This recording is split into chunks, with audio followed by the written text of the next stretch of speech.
Sorry दोस्तों, मुइज़रुत के साथ कल मसरूफ़ था जिसकी वजह से वीडियो अपलोड नहीं हुई। हुमा, क्या बकवास कर रहे हो? कौन सा रास्ता?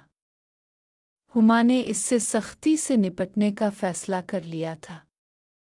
वो इसे खुद पर सवार नहीं होने देना चाहती थी। रशीद मुस्कुराया। वही मैडम जी। ऊपर वाले ऑफिस में जाने का रास्ता। ज़मान साहिब के साथ। हुमा अपनी जगह से उठी और रशीद की तरफ बढ़ी और अपना हाथ अलिफाटे कर इसे थप्पड़ मारने लगी। दोस्तों, हमारे चैनल को काज़मी सब्सक्राइब करें। शुक्रिया। रशीद ने अपनी तरफ आता हुआ इसका हाथ पकड़ लिया। इसकी कलाई है और हंसते हुए बोला, रशीद, न न मैडम जी, ऐसा नहीं करना। हाथ नहीं अलिफाटे ना मेरे पर। ये बात मुझे बहुत बुरी लगती है। ये कहते हुए रशीद ने अपना चेहरा हुमा के चेहरे के करीब लाते हुए सिगरेट का धुआं इसके चेहरे पर छोड़ दिया और फिर इसे छोड़कर दफ्तर से बाहर जाने लगा। हुमा तो इसकी इस हरकत से साकित हो चुकी थी। इसके पीछे से बोली, कल ही मैं कमाल साहिब से तुम्हारी शिकायत करूंगी। रशीद दरवाजे पर रुका। ठीक है, कर दे, मगर कमाल साहिब से पहले तो आपके शौहर ने आना है ना। ये कहकर रशीद मुस्कुराता हुआ कमरे से निकल गया और हुमा वहीं सोफे पर अपना सर पकड़कर बैठ गई। इसे समझ नहीं आ रही थी कि वो क्या करे। सुबह जब हुमा अनवर के साथ जाने के लिए हॉस्पिटल के गेट पर आई तो इसके पांव जैसे ज़मीनें जकड़ लिए हों। सामने इसे कार से निकलकर खड़ा हुआ अनवर नजर आया और उसके सामने रशीद खड़ा इससे कुछ बातें कर रहा था। ये देखकर हुमा का तो जैसे दिल ही अलिफाचेल कर उसके हल्क में आ गया। अनवर और रशीद ने भी हुमा को देख लिया था, मगर वो इसकी तरफ देखते हुए बातें करते रहे। हुमा को लगा कि रशीद उसके शौहर को सब कुछ बता रहा है इसके और ज़मान के बारे में। यही खौफ उसको खाए जा रहा था। अनवर ने हुमा को आने का इशारा किया। हुमा बोझल कदमों के साथ इनकी तरफ बढ़ी। इनके पास पहुंची तो रशीद ने हाथ अपने माथे पर रखकर इसे सलाम किया। रशीद, सर मुझे अपना कार्ड दे दें, मैं आपको फ़ोन कर दूंगा। अनवर ने अपनी जेब से कार्ड निकालकर इसे दे दिया। हुमा खामोशी से ये सब देख रही थी। हालांकि इसे ये सब ठीक नहीं लग रहा था। इसने अनवर के चेहरे की तरफ देखा, मगर इसे इसके चेहरे पर कोई गुस्से के आसार नजर नहीं आए। अनवर, चुल्लू जल्दी चले। आज फिर ना डॉक्टर ज़मान आ जाएं तुमको बुलाने के लिए।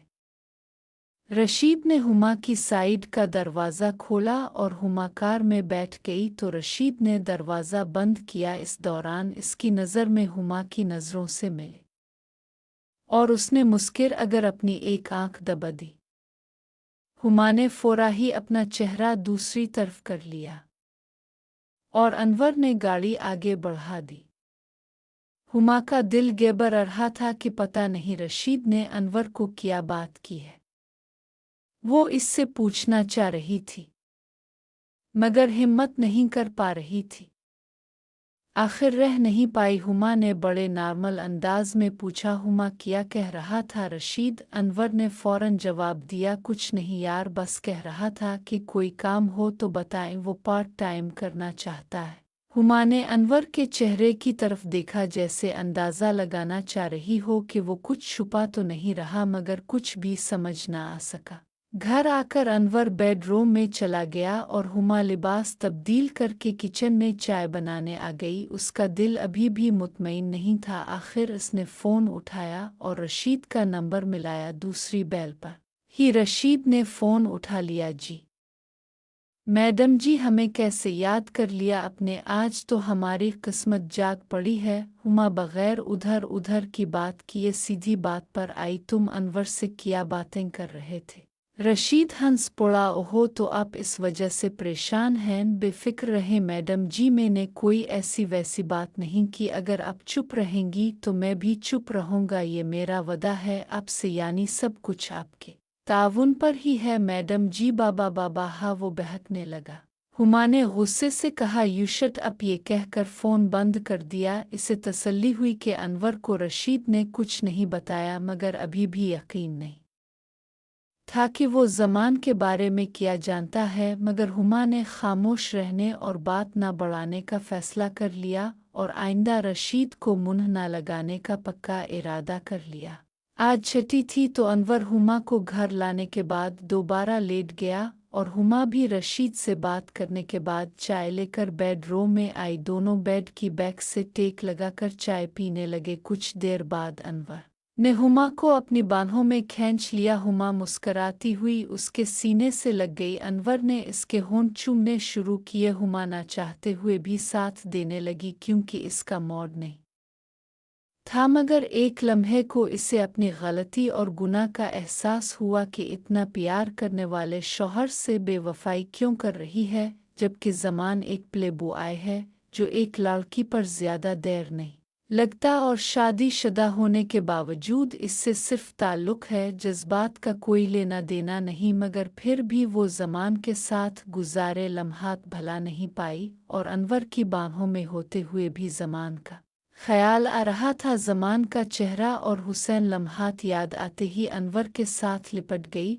और उसके हवंटू नूनगुना पर बोसा देने लगी। अनवर उसकी बेकरारी और वालहाना पिन देखकर हैरान था, मगर अच्छा भी लग रहा था। उसके हाथ हुमा की कमर पर फिसलने लगे इसने और फिर दोनों ने पबजी का TDM लगा लिया और तकरीबन 20 से 30 मिनट के बाद वो थक गई और फिर निढाल होकर बैठ गई। हुमा ने इसे बाहों में भर लिया। दोनों सुकून की सांसें लेने लगे। अनवर हुमा के साथ लेटा जोज मजोज से खेल रहा था और बोला, हुमा डार्लिंग, आज तुमको क्या हो गया था? हुमा शर्मा कर बोली, क्यों, क्या हुआ था? कुछ भी तो नहीं। अनवर बोला, नहीं, आज तुम बहुत गर्म और तप हुई थी और जब हमने पबजी खेली तो मेरे पास जो बंदूक थी वो जल गई थी। हुमा शर्मा गई, तो क्या तुमको मज़ा नहीं आया? अनवर बोला, ये मैंने कब कहा? आज तो हमेशा से ज़्यादा मज़ा आया मेरी जान मुझे। मैं तो चाहता हूँ तुम रोज़ ऐसे ही रहो और मैं तुमको ऐसे पबजी खिलाओ। हुमा ने अनवर के सीने पर हल्का सा मक्का मारा और